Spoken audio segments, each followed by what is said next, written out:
Yep. All right. Hey. All right, so ladies and gentlemen, thank you for coming. Thanks for joining us on the Zoom for those that are Zooming with us. I'm Anthony Setaro, and this is our last talk of the year that we're doing. Come on in. There's people coming in. No. This one? Yeah, we did one. Yeah, there. This is a glimpse at 1936. So if you had been at the Prohibition talk, I promised that we would pick up. We kind of got started late on the Prohibition talk because of our technical difficulties. And it leads right into this one, which is 1936. It's really important to understand the context of what was going on in the area leading into this part. You want to shut that door? It's next door. Yeah. Whatever. I don't know. Any bleeding sounds.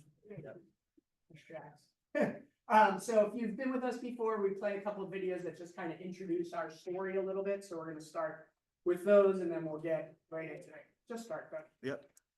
Let's test this.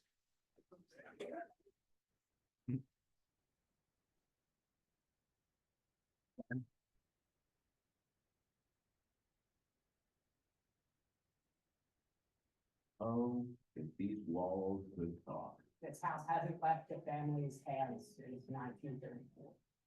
The stories they would tell. There would be at times over 100 people in this house. For cousins Anthony Setaro and Douglas Hooten, these walls kind of do. My father's right there. There's my grandparents. And then there's my cousin Doug's grandparents and his mother. They purchased their Aunt Dottie's home just after her passing in 2020. This is home, and it's home not just for me or my cousin. It's home for a lot of people. They quickly began finding old trinkets and photographs of distant relatives they've never met. It then turned into the Right. giant rabbit hole that I wasn't expecting it to turn into. It's as if the house itself, that's been in their family since 1934, was telling them to learn more about these people. I wanted to know everything about how our family got here. Why Red Bank? How did we get to Red Bank? Their research led them to the Sassano Project, named after the small Italian village where his ancestors came from. Every document back to the 1300s or 1500s that they have is scanned. And now it's digitized and in Google Sheets.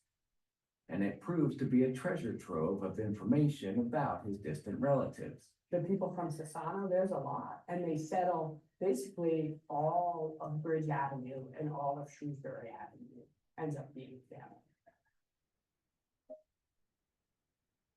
They also learned that the Red Bank of yesterday was nothing like the Red Bank of today. The world that they found themselves in was a very dangerous world.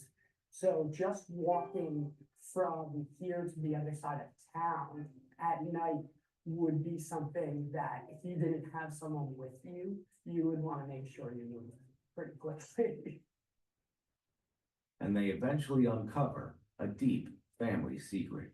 I was led to an article in 1903 that mentions that there is an Italian living near the gas house, and he is attacked with a hammer, and his name is Domenico Setaro.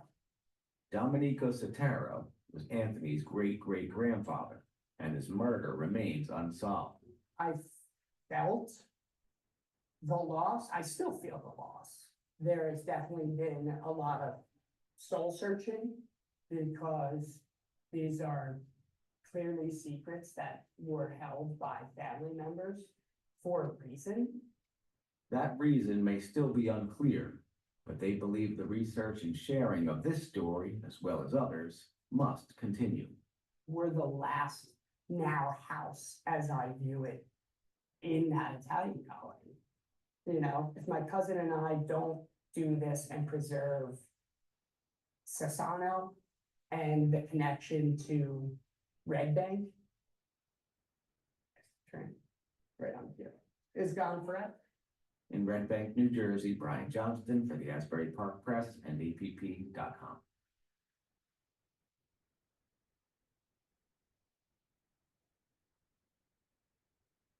The only thing you can relate this to is the HBO series Westworld.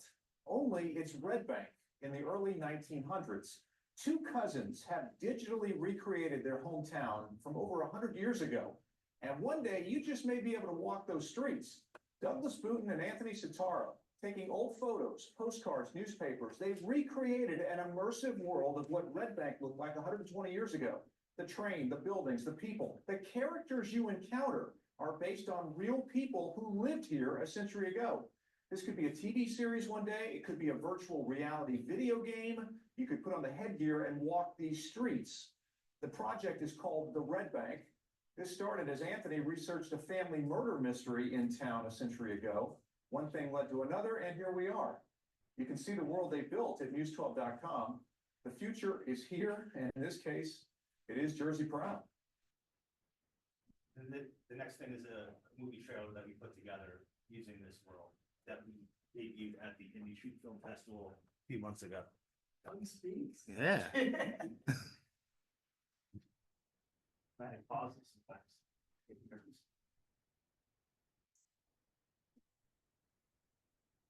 We're being hunted because we are different. Every time we step outside, our family is at risk. We cannot just sit by and watch as they take away everything we worked for. If we don't like that, they will come for us all.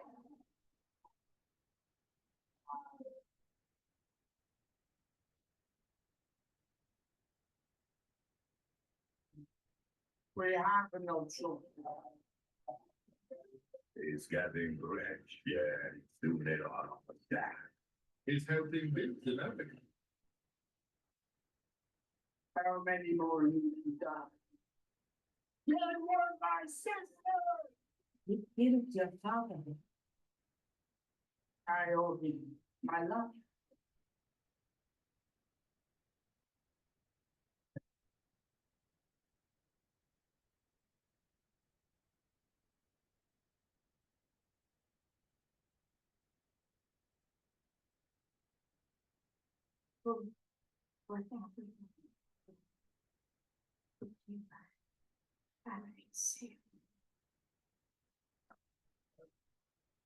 And that was all digitally recreated. Yep, so yeah, that's all digital. We take photographs and we sculpt these characters, digitally. And we've been following this story now for the last 3.5, 4 years. And so 1936 has a lot coming out of Prohibition. There's a lot leading up to this time period. So this was, and I talked about at the Prohibition talk that I did. If you were here for that, and if you were not, it culminates with the murder of Alexander Lillian. So Alexander Lillian was actually the head of the bootlegging ring that everybody was a part of. It was not the Italians that were the head of it. It was the Jewish. Alexander Lillian was Jewish, and he lived not in this house. This is a house that was like the gangster house next to the house that he lived in, that they all partied at, and it's still there. It's 1 Serpentine Drive. You probably know it if you look on Zillow. You can find it, 1 Serpentine Drive. I was fortunate enough to tour this house with the owners, and this is them telling us some of the stories and me deciphering, because from our research, it all culminates to the top of this hill. The communications tower in Atlantic Highlands, right, where that is. You guys know what I'm talking about, the big red tower, communications tower in Atlantic Highlands that sticks up. That was exactly where Alexander Lillian's radio tower was, that they used to illegally communicate with the ships bootlegging, right? So this all takes place down here. What we figured out was the bootlegging would come up from the back to this house, where they could leave out the back, and then the tunnels that Greg Calgiano and different people have been discovering in Atlantic Highlands, they all lead up to this house as well. and the house. Not this house, there was a house next to it. So my cousins now live on the property that was Alexander Lillian's house. It burned years ago. This house is kind of next door, and you can glimpse kind of the era and what the house was like. So let's just play it and you'll see how crazy I am. Yeah, just freestyle walking around. Crazy in this a couple years ago, in the midst of my research. Yeah, so quite the view. So again, a little bit of cleaning up to the home and you can really make this something magnificent. That's the view. It's really special. It's really, really special, David. Oh, there's a car. There's a car. I mean, it's not, this is like, for my journey right now, I'm glad there's people here to witness this. 1890s. It literally led me to a bottle. We found it, Dave. Yep, look at this. There are thousands and thousands of bottles working here. You know? Look at this. They got. Look at this super great. This is just gnarly. You can always tell the old trees, because they Look have at these this tree. twiggly trees, they have always wrapped in ivy. He loves the squiggly trees. Love squiggly trees, the land, and the water and the stuff and the irrigation, like. So this house is actually, some of these houses on this property, These properties that have been around forever. go back to the And seventeen like, hundreds. look at this, look at that. You know? It's been like that for 130 years. Yeah, oh, yeah, it didn't. So we're inside that barn now. No, the mortar's all together too, for the most part. There's a little wetness there, but. Do you know how much this wood is worth? I'm not even kidding. This is the most expensive. Speaking of, This is absolutely insane. And when was this built? I don't know in this house, but there were houses on this property that are revolutionary. Trap door to upstairs. I'm in the basement of this place now. You can ride a truck under. But there's a. Like a back, how do I get my light on? Well, there's all, it's like a sub. It's very interesting. You could go into the bottom of this basement and then there's like. we gotta a go hatch upstairs Where to they get to could this. lift stuff or lower stuff down to you below when you came in. Oh, yeah, it's not been cleared at all. So it's inspiration for the Batcave. Yeah, here we are. Hmm. Almost looks like there's a fence or something. So you It can almost see looks right like you here. could have come in right underground. Right there where you could come in, Mhm. right underground to where that thing was. Look, the land kind of bulges. Oh, man, is that the entrance?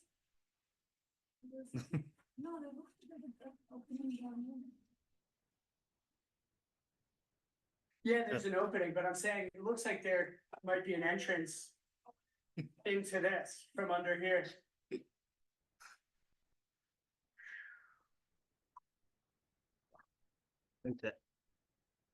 That's it. Yep. No first thoughts. Yep. So, yeah, we figured out a lot of the coordinates, how they would work coming around the driveway. So this is the Lillian murder.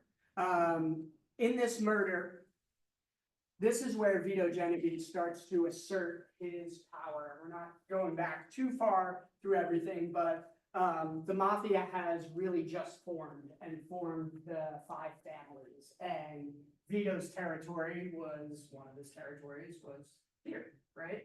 So if this was going to be his territory, he had to be the boss. He couldn't have somebody else ahead of him. And prohibition is ending, so they're trying to figure out what to do, and so Lillian is expendable. He's the broker in the situation, they have to cut the broker out, and they need to be in control of the whole operation. So in here, the people that are mentioned, Andy Richard and John Calandrillo, are the interested people that are there that bail out the people that they take in that were on the premises at the time. And so there's John Calandrillo. And Andy Richard, we don't assume probably had anything to do with it, but he was the guy that ran the pier in Atlantic Highlands, right? So you hear a lot about Andy Richard as the bootlegging, head of the bootleggers in the area. He's the front of the house. He's the front of the house. He had Andy's Tavern. He had all this stuff.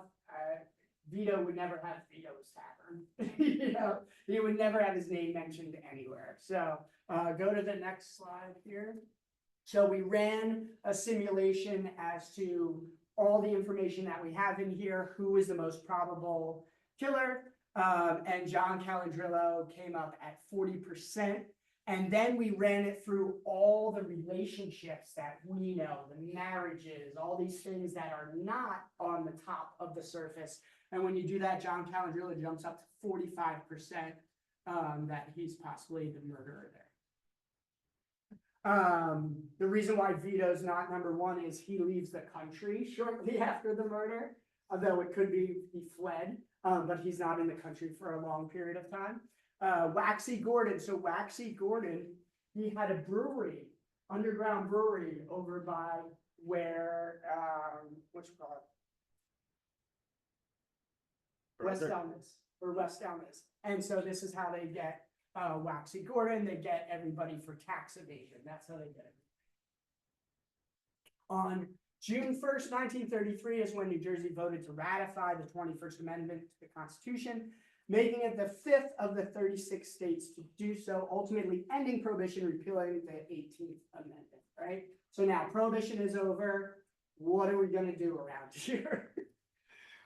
So Vito has ascended into power. He was not only the head of the mob around here, but he was the head of the Union Sicilione. So Union Sicilione was the Italian labor union.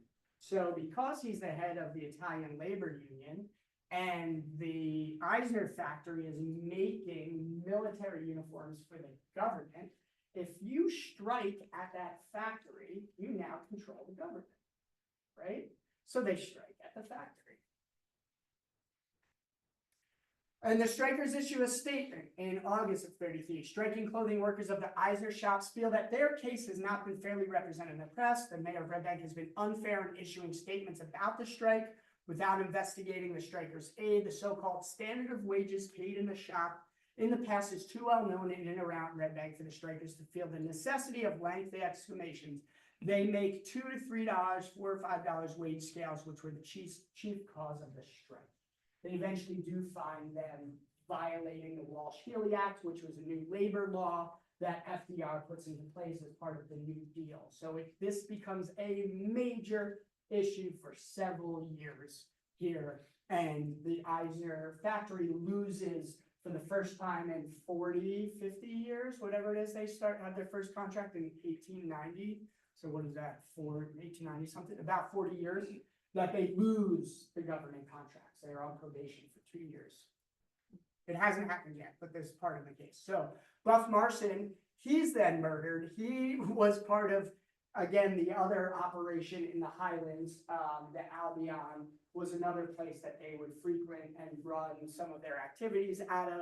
Marson is murdered, and the chief suspects are John Calandrillo and his son, Tom Calandrillo. They're both seen at the crime.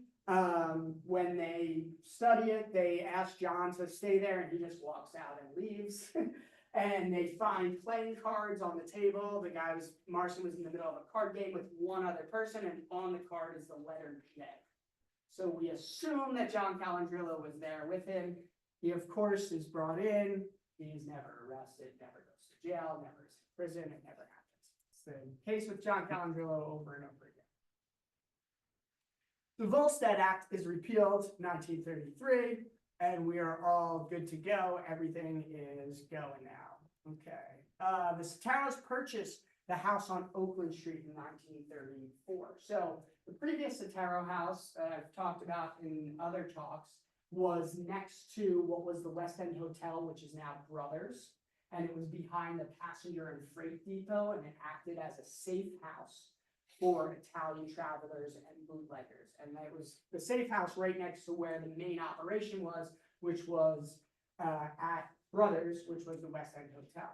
And so the Setaros lose the house in the early 1930s, and for 2 years, our family lives above the brothers. There's actually apartments and stuff.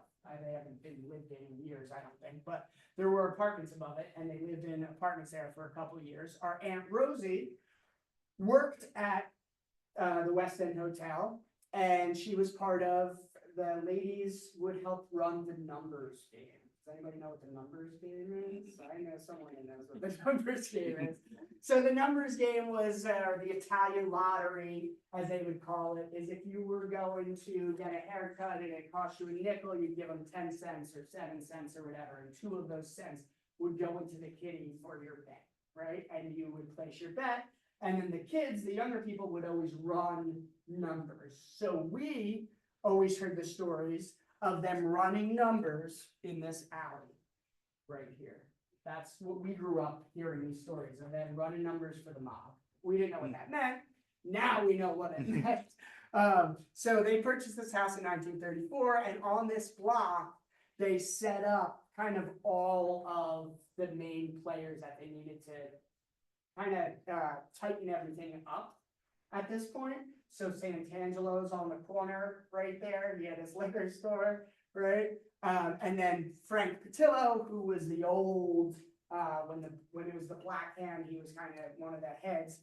Frank Patillo, he owns several properties that are behind the house. And one is this shed that sits in between a bunch of different properties that's still there, and it has furniture in it, probably from 1900 in it. Nobody will claim this because it was. Because that's like what he did, romance. he restored furniture. Right? Yeah, he restored, yeah, so Frank Patillo, he restored furniture was like his cover, but he really was running Right. all these illegal operations. So they continued these strikes at the factory. This is 1934. You can see that they're all out here. We demand clothing code, not textile code. That is the basis of the whole thing, right? So the factory was mispaying because they were under the textile code, right? So they were paying them as if they were working in a textile factory, and they're like, this is not a textile, this is clothing. It should be a different pay scale, different pay rate. That's what they were fighting about. The Calandrillo Genovese wedding. So we mentioned it multiple times with the Calandrillos, and that they are the original bootleggers in the area. And so when they form the mob and they need to kind of figure out who's okay and who's not, it's all about the Calandrillo business kind of continuing, becoming Seacoast Liquors, right? And they have to marry into the family. So Carmine Genovese marries Lucy Calandrillo. Carmine then basically runs Seacoast Liquors. He's like the president of Seacoast Liquors. Count Basie in 1935, he forms the Count Basie Orchestra. He is playing in Kansas City. The band leader passes away, and it's time for Count Basie to fill in his shoes. He plays in Reno for a bit, and then he decides it's time to finally form the Count Basie Orchestra. That's in 1935. In early 1936, now we are getting ready to get into it here. The Nonpartisan Labor League forms here, and James Lobiondo is elected president of the Labor Union, with Amelia Samonte secretary and Ada Lopesti treasurer. So you can see that they were, yeah. Which one? Samonte? There you go. How about that? Did you know this? Awesome. Yeah. Awesome. Cool. Very cool. Under the supervision of Bruno Belia of Belmar, he is the general organizer for the Amalgamated Clothing Workers of America. So Bruno Belia, he becomes one of the labor leaders here in this nonpartisan labor union. James Lobiondo, of course, he becomes one of the head labor people for years to come in this area. Of course, there is a movement to legalize horse racing, as there seems to always be every several years in the area. Remember that Monmouth Park Racetrack is closed since 1894. People think that the racetrack is open. It's not. The racetrack was closed in 1894.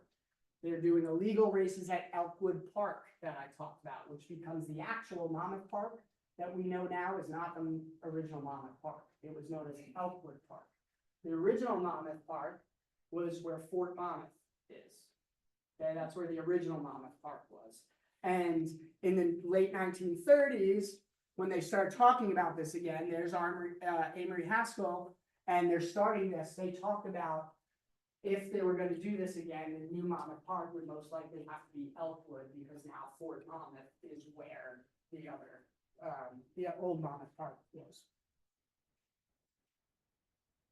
And they announced a big sweepstakes to be held here next August, which is the regatta. So they had done the regatta now for several years.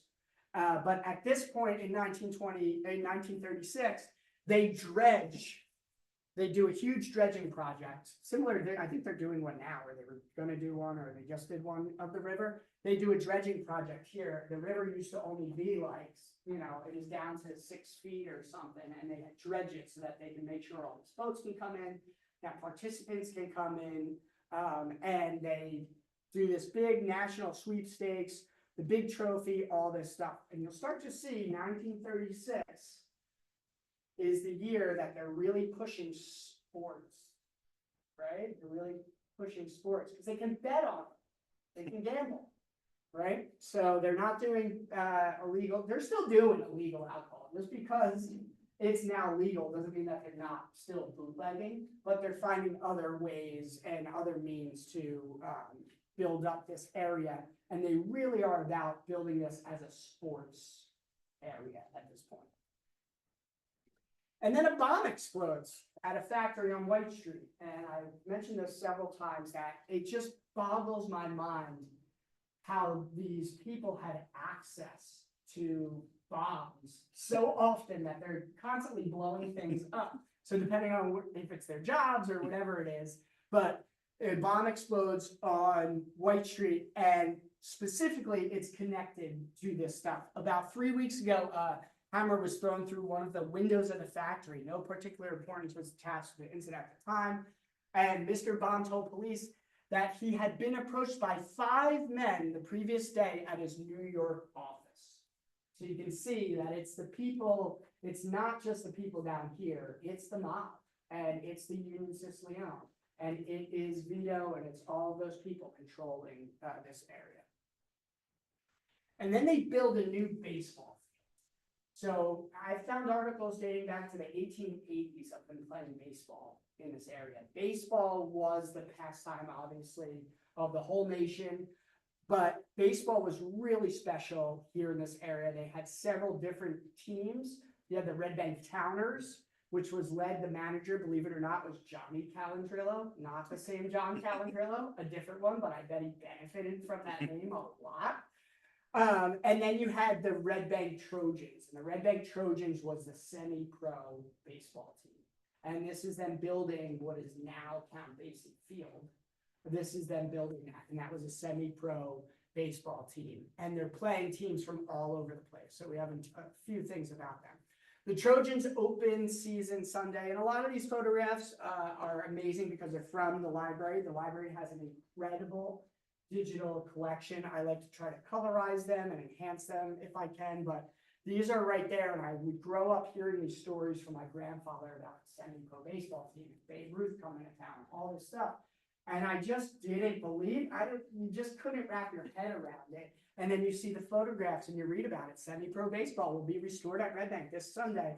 The Red Bank Trojans, under the management of Fred Harsher, former minor league player, is scheduled to take the field against the strong Portchester, New York 9. So there they are.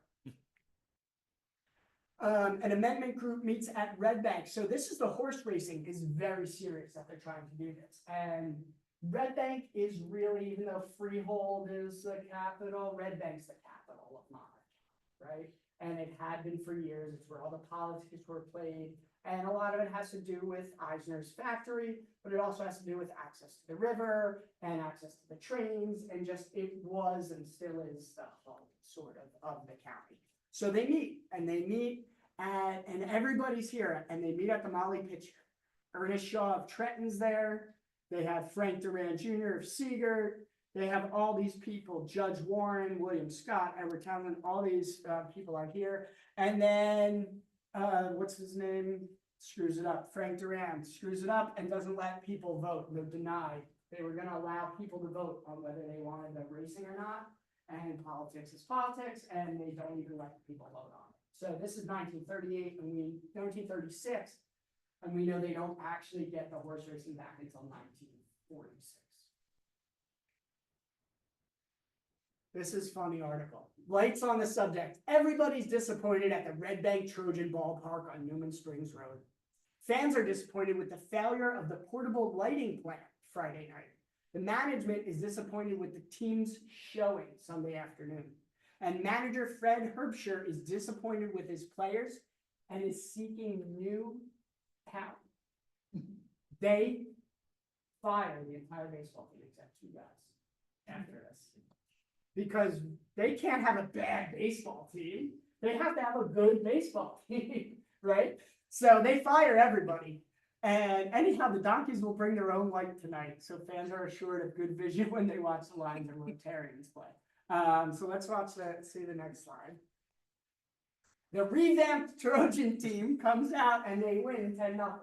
So they get rid of everybody. They bring in all these ringers, and now the Red Bank Trojans are good. If the mob didn't have anything to do with that, that sounds very much like a mob thing. But we don't have any proof, as a lot of the things we won't. But you can see how cool this must have been to just go there. They didn't even have stands at first. There are articles where they bring in bleachers.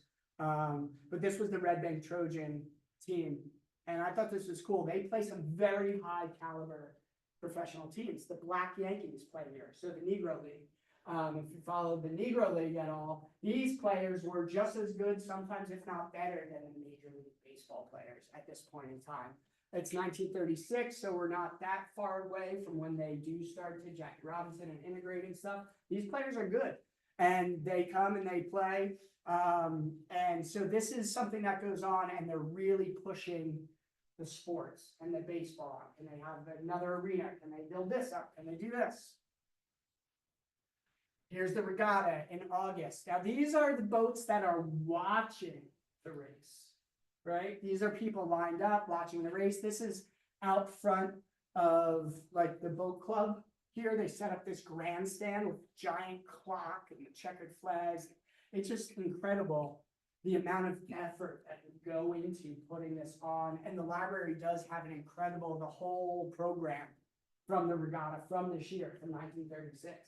So you can go through the whole program, and it's fascinating. And when you think of the regatta, you think that maybe it's these like slow boats. These are high-powered foil speed boats that they are racing. They're going 100 miles an hour down the river in these things. So you can see some of these pictures of what these boats look like. They have the goggles on, and they are just flying down the river. The Emancipator. There is the tennis courts, so the Red Bank municipal tennis courts, clay tennis courts on the river. There's some articles where it's now increasing to 300 something people are trying to play tennis there. They start to hold major tournaments down. Now, this is where the Light Chin Theater was, and before that it was a cannon factory. So the clay courts don't come in until the 1930s. Big Italian Festival is held. This is the largest festival at the time. Again, it's 1936. Vito is living at Deep Cut, and they have this massive festival in Homedale. There was a blueberry farm over there, and the building that it's right off of Middletown Lincroft Road. As you're going Middletown Lincroft Road on the left, there's a historic house or whatever. Over there, that's where it was. And then in 1936, Count Basie goes to Chicago, and he has a very long engagement in Chicago where he records. And we don't know if he was helped by the Chicago Syndicate at all to record his albums, but I don't think that it would be unlikely. I don't think it would be unlikely that he received help to record that album, possibly from the Chicago Syndicate of the mob. Given his relationship. Yeah, he's from Red Bank. Vito's the boss in Red Bank. Him and This guy Sinatra. just makes it and records his album. He doesn't record it till this time. It's very coincidental, right? The Globe Hotel. So this was the old Globe, right? And the Globe Hotel was the most magnificent, the oldest hotel in Monmouth County. And this was Old Red Bank, can be signified by the Globe Hotel. And so 1936, the reason why I choose 1936 as a year, when you study the whole arc of the town, there are certain years that jump out to you as turning points. And 1936, to me, is a turning point in that it's the last hurrah of the old Red Bank. And what happens next is the start of the end of that era. The Globe burns, right? Why does the Globe burn? I don't know, but it doesn't sound like it was not in it. I don't know. It's weird. They don't really know the story of how it burned, but everything burns except for what's still there today, the barroom. And Chief Clayton is praised because he runs in, and what does he take? He goes into the fire, the register. All he cares about is the register, because he wants to know, that's how they would know. They say that's how they would know who was still in the, how they would know who's in the building, how they would account for everybody. But I believe the reason why the Globe burns is what's gonna happen later on is they're on to Leo, right? They're on to everything that's been going on. And this would be the place that all the politicians would have placed their bets. This is where all the politicians would go.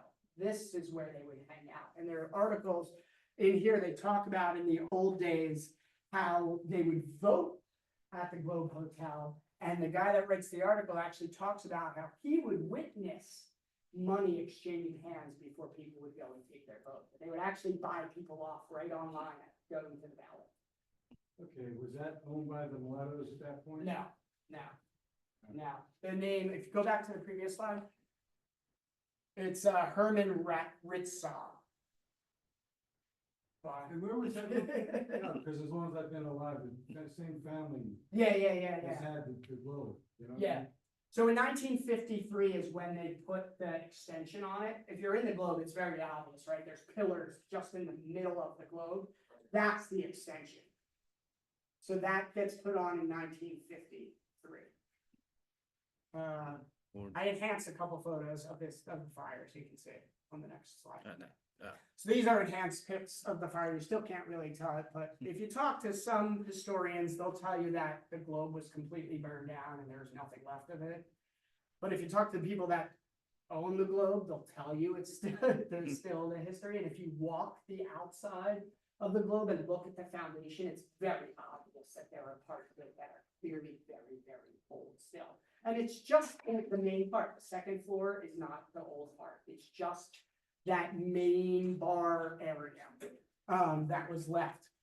They reopened 2 weeks later. He reopens it 2 weeks later, just the bar part. I don't know how he does it, but they do. And then we have the library is donated in 1937, right? So you can see that 1937. Yep. So the end of 1936, that Globe fire that's Christmas. That's the 23rd, 24th. That's Christmas Eve is when that fire happened the day before Christmas Eve. And then it's in the paper on Christmas Eve. And then, so in the beginning of January, they'd been talking about it. They were trying to get it in at the New Year's. The famous thing is Red Bank is that council used to swear in on New Year's Day, and they would do their agenda on New Year's Day. The current council just broke that tradition. But it goes back to even in here, they talk about it. They were trying to approve it for that meeting, and it didn't happen. So it happens 2 weeks after the first. But that's when the library is donated. And you can see that the top part was already gone, right, at that point. And the library looks a lot like it does now, actually. There's some cardboards, it looks like, that get closed in, or porches or something that were Yeah, closed they in. had, that was the porch with, and it was the driveway. So that was like where. So was that removed or is that enclosed? That was removed when they added this part This here. part. Yeah, the Was this The all new done part. at one time, this edition? 2006. Oh, wow, Wait a okay. second, no. 1968, this edition went on and it was all done at one time. Okay. And then, so you have the first part of the house and then you have the brand new part back here. And this, they talked about when they donated and the brothers, all going to Harvard and how important it was, the town of Red Bank and education. And that it just made sense for them with this beautiful lot. They could have got a lot of money. People are trying to ask them, trying to buy it from them. And they decide, and, as we know, if this was ever not a library, that they're supposed to sell it and give the money to Harvard as an endowment. So that's why we have to always make sure this is a library, otherwise they have to sell it, right? Absolutely. So right after that, in March of that year, is when Vito's house mysteriously goes up in flames. There's a lot of changes going on in the area. Vito's kind of forced out. The strike is still happening, by the way. We're still striking at the factory while all this stuff is going on. He's still the head of the Union Siciliano. In my other talk, I talked about he's playing golf a lot in this time period. He's over at Old Orchard a lot, playing golf with a lot of these politicians. Not being hunted or chased or whatever, but somewhere along the line, the house burns, whether it's them that burn it, he burns it himself. But he's not in town, but it is mysterious that they find all the windows and doors were open when they got there for the fire. And then there is an agreement between the Eisner firm and the labor union, and they come up with a plan. And Vito is in Italy at this point, but they do come up with a resolution. And then in August of that year, the county raised the numbers game. So what I believe is that Vito knew months ago they were coming for the numbers game. They burn the Globe Hotel, they burn all the places you would get the records, and he flees. Because it's documented he goes to Italy with a bag of $750,000 in cash. I don't know what that equivalent would be, but I would assume it's millions and millions of dollars in today's money. But they get the numbers game, and in the numbers game, Genovese and Calandrillo are the main leaders of the numbers game. Who they have here? The arrested leaders of the numbers game, Basley and Robert said, were Nick Vetrano, Asbury Park, Vito Genovese, Allenhurst, John Calandrillo, Fairhaven, and Albert Brown, Asbury Park. Genovese and Calandrillo were held in $3,000 bail each for grand jury selection on charges of gambling. And we know that they never get charged with anything and they go about their lives and nothing happens. And then this is Bruno Bellia that I was talking about. That was the head of that labor union with James Lobionda and all that stuff. This is the end of 1937. And he comes home. And what does it say here? Mr. Bellias recently returned from Italy.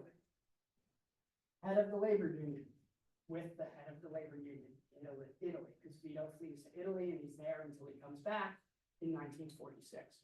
And that's I think that's the end of what we have Yep. today. Also, right? $17 million. $17 million Yeah. would be the equivalent of $750,000 in Yeah. 1936. Wow. Yeah. It's a lot of money. It's a lot of cash. So we have a special treat for everybody. Well, Should we do that? the or questions first, Yeah, let's questions. do Yeah, yeah, questions. It'll get you. Yeah. Any questions? Yeah. Comments? Are you guys gonna do a dance here or something? I could, yeah. I got a volunteer, so Did anybody die in the fire? which fire? The Globe fire? Not, it doesn't say that there were, that they did. That's why I thought it was weird that he's looking through the register to see about things. It was interesting doing research on the hotel. There is a guy that lives there for 40 years. He's the oldest tenant of the hotel or whatever, Fred Sauls, and he's the one that's like put out on like, where's it gonna go now? Because he literally lived at the hotel from that time period. Yeah, it's pretty cool. Wasn't the numbers game still going on in the late 80s? I think the numbers game still goes on today. It's just DraftKings and whatever. It's right. It's just that's what they did. They made all that stuff legal Now it's integrated into the actual sports and the sports team and all that stuff. Well, I talked to you about this one time. My father's friend, Tell everybody, I love this story. my father would be like 100 years old now, but his closest friend, Willie Alvino, my father had a picture, grew up on the west side, he had a picture of all these guys, older guys. And he's just like, he said, that's Willie's father's always in the rackets and never worked. So I finally, talked to him. And I said, my father always said your father was in the rackets. And he goes, yeah, my father ran the numbers racket and everything. And he said, it's like an illegal lottery.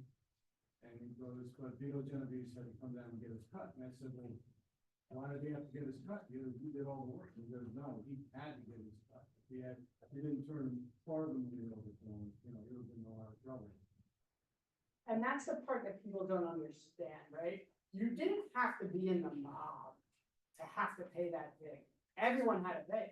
If you were here from the early 1900s, that's just, you had to do it. It's the only way you were protected, and it continued all along the line. And it's documented in the FBI documents that Vito was here every Sunday. He would go to the Station Barber Shop. The Station Barber Shop is where Senor Peppers is now. Now, next to the barber shop was the Democratic headquarters. One of my best friend's grandfather owned that barber shop. That was Norman. Yeah.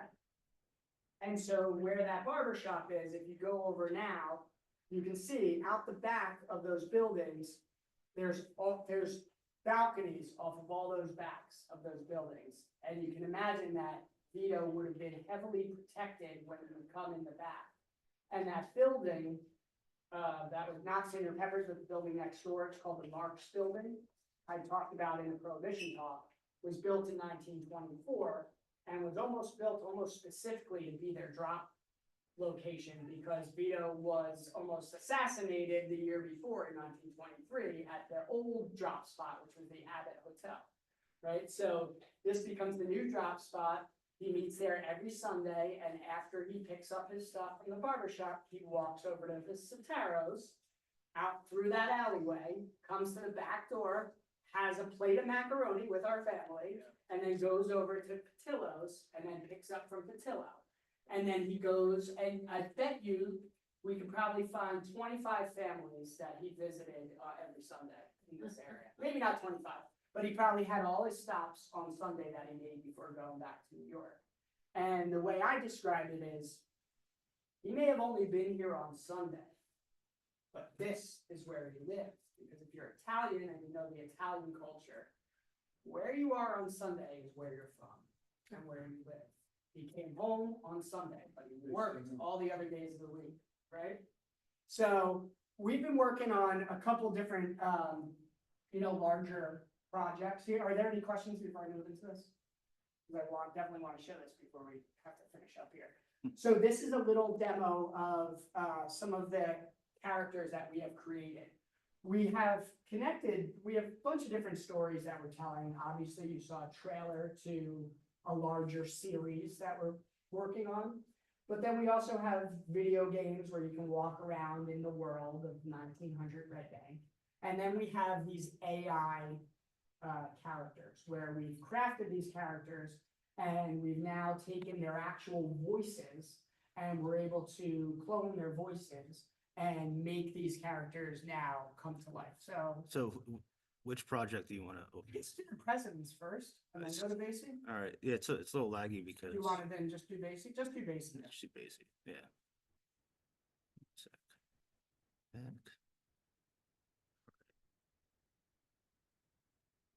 Here. You do it. There he is. All right. Hello. Oh, great, another riveting conversation started. What's next? Are we gonna discuss the weather? Sure. You want to discuss the weather? You make money.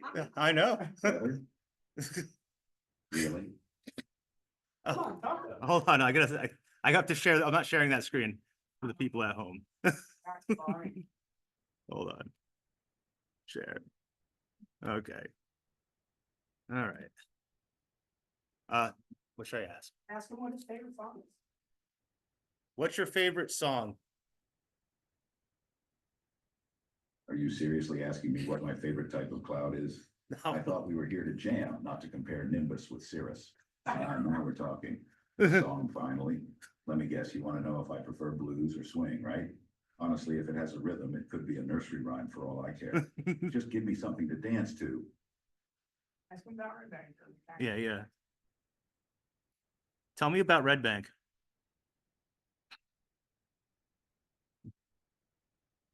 Red Bank? Now there's a topic that really gets the heart racing. It's just this little town where I happen to be born. Nothing too exciting. I mean, it's not like we have a world-renowned jazz scene or anything. We do, but let's not get carried away. It's just where the Count got his start, dreaming big while everyone else was busy counting sheep. Counting sheep. Ask him to talk about his influence on percussion. Can you tell me about your influence on percussion? Oh, sure, my influence on percussion, because that's what every aspiring drummer dreams of, right? Who needs to know about the intricate rhythms and the perfect swing feel when you could be listening to me ramble on? It's not like I've spent half my life perfecting it or anything, just a minor detail in the grand scheme of things. You know, it's all about the beat, but don't let me bore you with the specifics. No, please, I do want to hear about it. We turned his sarcasm up for another presentation we had. Percussion, my friend, is the heartbeat of jazz. Without it, you just have a bunch of folks flailing around like they've lost their rhythm. I mean, who doesn't love a good snare crack or a bass thump that makes you want to jump out of your seat? It's like the backbone of a great tune. And let's be honest, I've made sure to keep those drummers on their toes, or should I say, on their sticks. What's your favorite song that you wrote?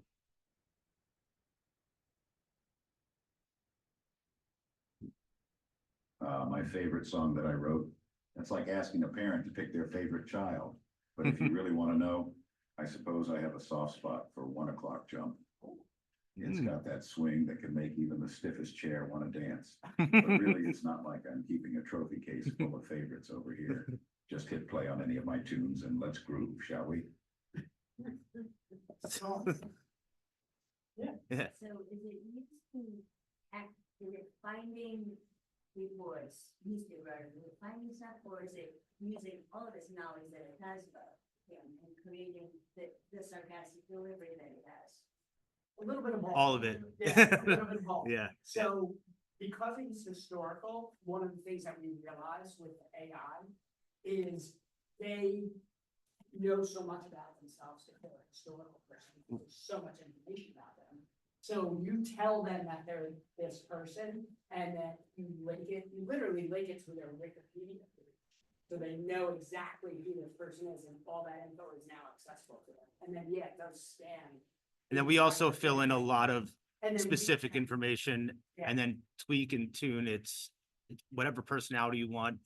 We set goals and we want to push the conversation a certain way. We can tell them to do that. We could have them react emotionally to certain, questions or dialogue.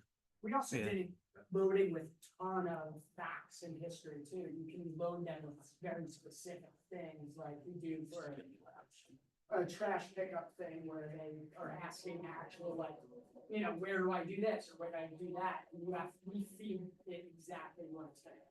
But this it's a little like, what is he gonna say? Right. Then we get a little bit, but it is, yeah, they you can dial up the sarcasm, you can dial up this, you can tweak it. So that's why it's always great for us to have people use it because then that's how we tweak it. We go, oh, we should dial this back, or we should have them sound more like this, or sound more like that. But we have to take It's very good. There's a lot of personality there. It's a person. Oh, yeah, Yeah. that's what we wanted Yeah. to show you guys. It's not just you can actually talk to him. That's what my son was doing. He's like, Let's go. he had to say goodbye before he left. Like, he had to go, I gotta say goodbye. Because Yeah. he knows he's gonna give an unscripted answer, So these are, you're gonna show them these I guys? hope, yeah, I haven't tested this in a while. Yeah, go over to James. All right, one sec, let it load up. I don't think he has his real voice though. Oh, yeah. We'll see. I it doesn't like yeah, this. Just go to the president's section. All right, yeah, This is gonna be laggy. yeah. So some of the Trying to run this on presidents- this little laptop. We've been working on this 1912 documentary, Mhm. and working on, which is around the factory, and the first talk that we did, Threads of History, is all around the factory when the presidents all come to town in 1912 for the 1912 election. So 3 of the characters that we have, and this is our longer term is to do all of the presidents, right? That's what we're talking about, is this place where you can go and interact with every single president, the Hall of Presidents. One of our talks was, in Disney World, they have the Hall of Presidents, to do that digitally. So you'll hear them. And excuse me And being these a are little, their actual voices. So Mhm. I think from the 1890s on, there are recordings of every president. So you Yeah. can actually get- excuse it being laggy, we're pushing this little laptop to its limits. We usually have more, Yeah. Beefier this is just like equipment. a- yeah. All right, here we go. Let's see. No. Come on. There, trigger. Yeah. Mhm. The 26th president of these United States. So that's his actual voice, sir. People and a relentless warrior for justice. I have fought for the rights of the common man against the tide of corruption and greed that threatens our great nation. I rise to meet challenges with vigor, and I refuse to stand idly by while powerful interests trample on our values. I believe in the strength of our democracy and the spirit of progress that drives us forward. Now let's discuss what truly matters. Just go to the next president. Yeah, yeah. All right, this is. Trigger should work. See? I am William Howard Taft, Yeah. 27th President of the United States, having served from 1909 to 1913. It's animations. In addition to my presidency, I also had the honor of serving as the 10th Chief Justice of the United States in 1921 until my passing in 1930. It is rather peculiar for me to find myself in such conversations, especially considering my tenure and the subsequent events that followed my administration. I often wonder how history will judge my contributions amidst the more vibrant personalities that have preceded and followed me. Yeah, he forced Teddy Roosevelt to come out of retirement. Yeah, it's, they're, We don't know, for whatever they're- reason, he does some weird movements. they're old animations. Yeah, You have to update the project. do new animations. This is what, Yeah, his trigger number works. Let's see. Hello. Oh, they're not. Did I not update? he might not be Nope. sure. This is old. I gotta update this project. Yep. Get a little closer now. No, oh, is it Beanie? Hello? Which button did I program? I don't remember. T? Hello? T for talk. We're gonna talk. Old Venus food expensive. Oh, I think it's. hello? What? Whatever. Whatever. Clearly, we need to We're update not this. talking today. Yep. See if we can show anything. Are we on time? No, we're ready to. Okay. I'm wondering, should I try to open the Red Bank Eisner? Sure. Why not? See, Around. yeah. Give it a shot. One thing that let me ask you, if you were to ask for programs in the future, are there any particular topics that you would be interested in hearing about? Good question. He mentioned things like he could do programs like on St. Anthony's Church. Yeah, like I can get very specific. We were talking about for next year, getting really specific on stuff, like do something maybe just on St. Anthony, just on. Well, I'd be very interested in those sweepstakes, the development. But you could do a whole talk just on the jobs, you know? I still have a program from the boat sweepstakes, at least one program, maybe two. The Yeah. sweepstakes were held right out. Do you recall when the last one was? The last. It must have Bring it to been, the eighties, The 80s, early right? eighties, I believe. And then the boats got too fast. So They they were couldn't, making too big of waves. and too big- well, and they couldn't, like, if something happened, they would end up on land where people were, because Yeah. they were going so fast, they couldn't Mhm. stop, and so they moved them other places, but, yeah, because I think we still have programs up into the eighties. Yeah. So this is our digital Eisner, he's jumping off the top of the factory. This is a little bit of old Boy, redbacks. he's stronger in your program than he was. in Oh, mine. Yeah.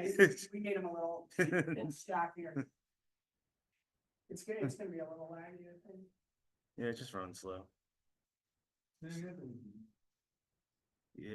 Yeah, Yeah. I'm digging into, I didn't have it in here actually, but I should, there's a fire at St. Anthony's as well.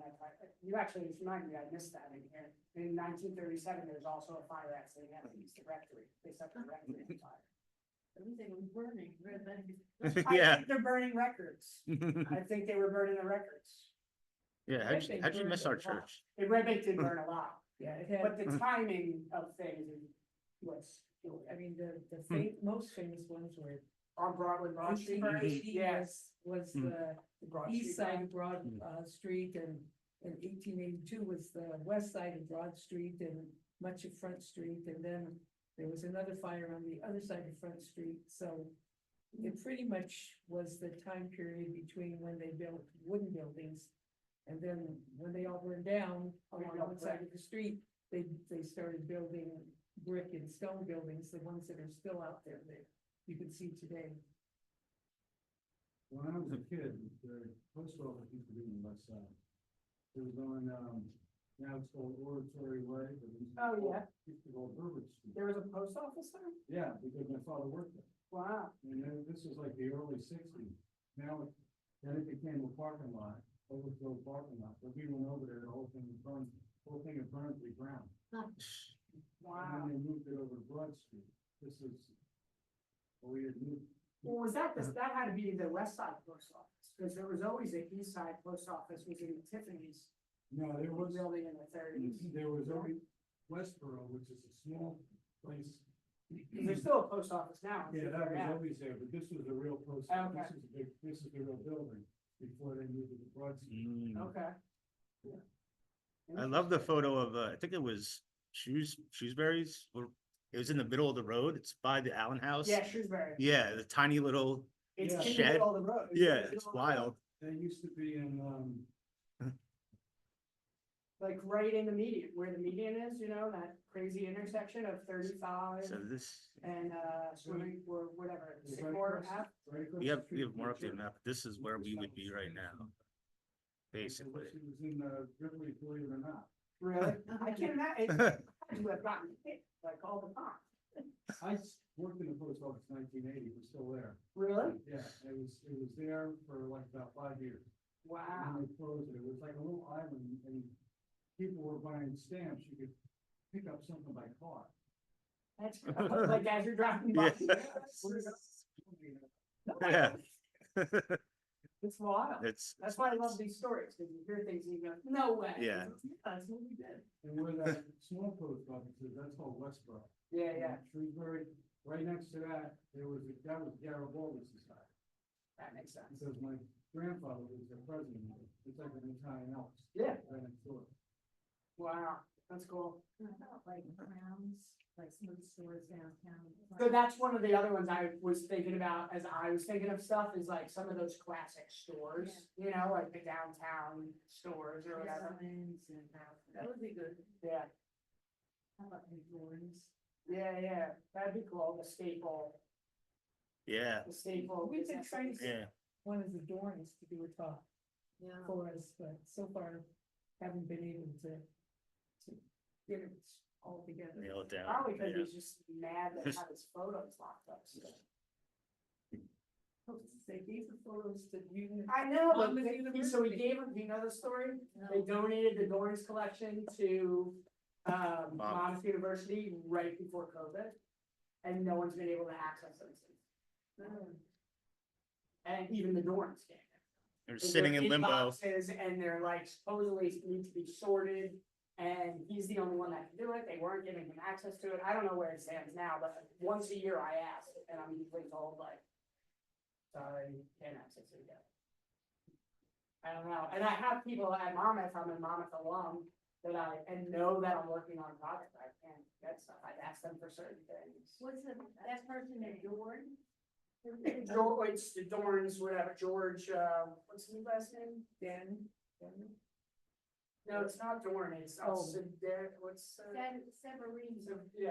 Severin, Yeah, yeah, the yeah. Severini's, the Dorn daughter. Yeah. Married, yeah, but it's him that donated. They donated it to Monmouth University. And it's Monmouth locked up. University has it, but they don't have the staffing Yeah, to that's, do anything with it, correct. which is why you can't actually. Just sitting in limbo, Because it bureaucratic limbo. came from the Severinis in boxes that had been sitting in their basement. right, That included, the negatives and the positive prints.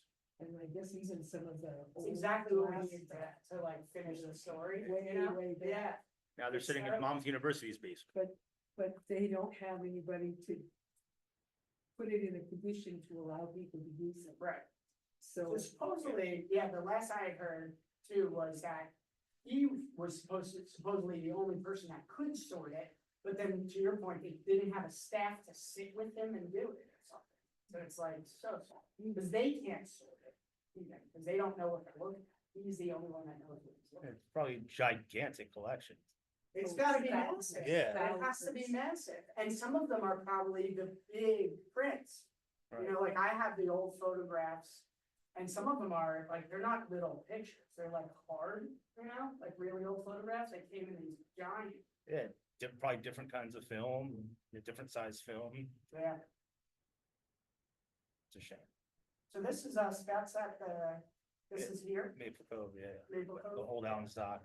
We just don't have the library in this map, right? Yeah, The it's an library, the older library map. would be like right over It's an here. older map, but it was sitting on the computer, so.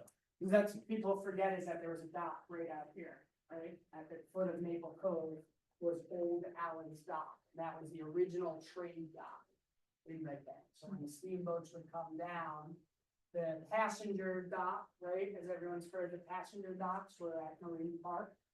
But the produce and everything would get dropped off here, because it's much closer to the trains. Right, So particularly lumber and things were, this big lumber. Yeah. Moving lumber in and out. Yeah, because, I always forget the name. Is it Burroughs? No. yeah, Burroughs They were, building was right there on Front Street. no, the lumber company. Blaisdell, Thank you. Yes, Blaisdell. yeah. Yeah, but Burroughs was before Blaisdell, that's what you're talking about. is Burroughs. I was talking, no, I was talking about Blaisdell. They were next to the factory. Yeah, but it's Right. originally Burroughs, Yes. Oh, okay. that's the one on. I stare at Front so Street. many old buildings. Yeah. I have But no it idea originally anymore. was, Yeah. originally was Burroughs, and then Gotcha. Blaisdell buys behind that, and then that all. That's why I created that Yeah, reference map. What's that? Blaisdell burned too. Yeah. The lumberyard burns. Yeah. Over near Wall Street. Yes, Yeah. yes. Yeah. Yep. Yep, Mhm. and the original Wall Street burn. That's not the real, that's, that Wall Street opened in I have- 1960, whatever, Stoble's, that's Stoble's Bar. Wall Street is the original Stoble's Bar, and the original Stoble's Bar burns down. Well, there's a lot about Stoble's that, Yeah, I know. Uh, Murder. yeah, Yeah. it's, I don't cover it in this, but it's like the murder I told you guys about the other day, the woman that murders her daughter. That's the Stoble murder.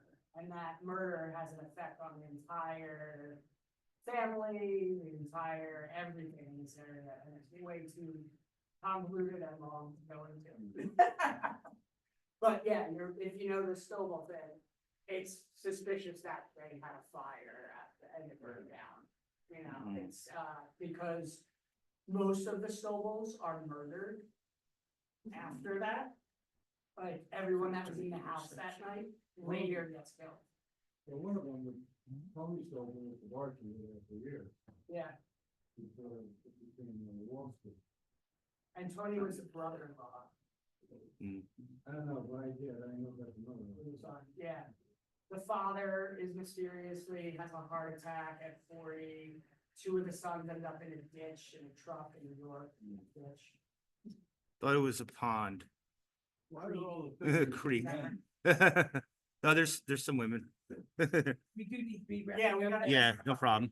So if there's any other questions or whatever, Mhm. happy to take any last questions. Mm. Thank you, everybody. Thank you. Stay tuned for, More next year. yeah, And, we're just trying to get specific on what our thoughts are. I like the downtown businesses. Yeah. I like the legacy downtown Wanna businesses. leave. What was on White Street Well, they- before the parking lot? I don't wanna leave. That was the back of Eisner owned it. Eisner donated that lot. Really? Yep. You wanna talk about things that Eisner did donate in the town, that's that lot. That parking lot was from the back of the Eisner building, which my office is in.